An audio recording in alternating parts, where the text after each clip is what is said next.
Good morning, church family. My name is Sue Bolton, and I'm pastor of CARE.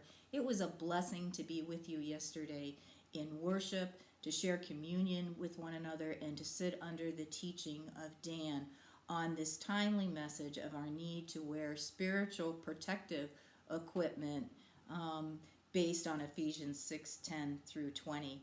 I am so grateful he's chosen to preach on this because I really need to hear this message right now. And I think some of you do too, based on some of my conversations with you.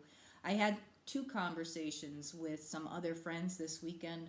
One is a friend who is terminally ill unless she gets a transplant, and the other is the husband of one of my best friends who sustained a brain injury years ago, and he's her primary caregiver.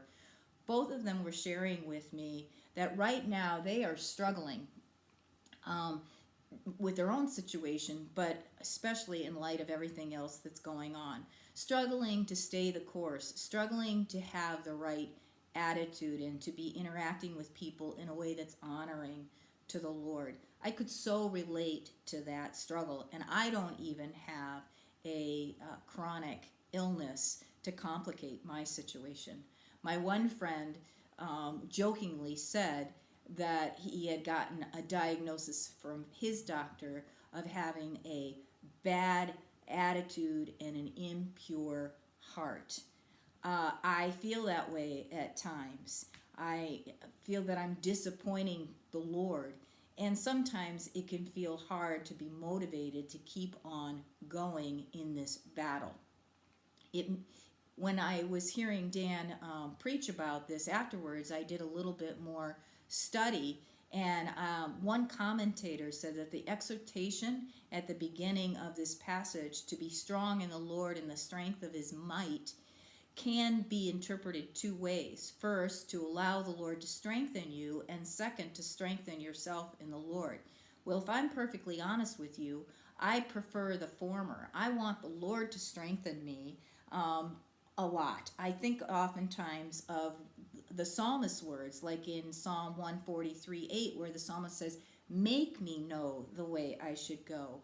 Or in Ezekiel 36:27, where the Lord says, "I will put my spirit within you and cause you to walk in my statutes and be careful to obey my rules." I want the Lord to do all the work, but I was reminded by this commentator that it is a both and, not an either or. It's not God doing all the work or me doing all the work, but it's a combination of divine enabling and my cooperation.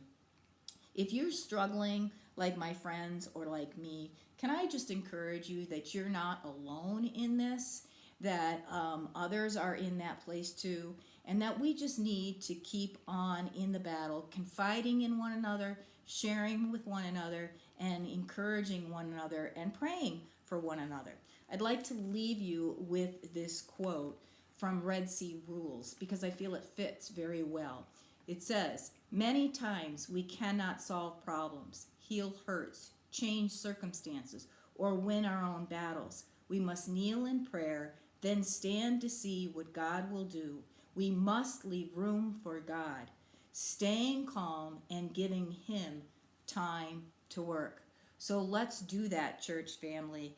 Let's stay calm, keep praying, keep battling, and give the Lord time to work. God bless you, church family.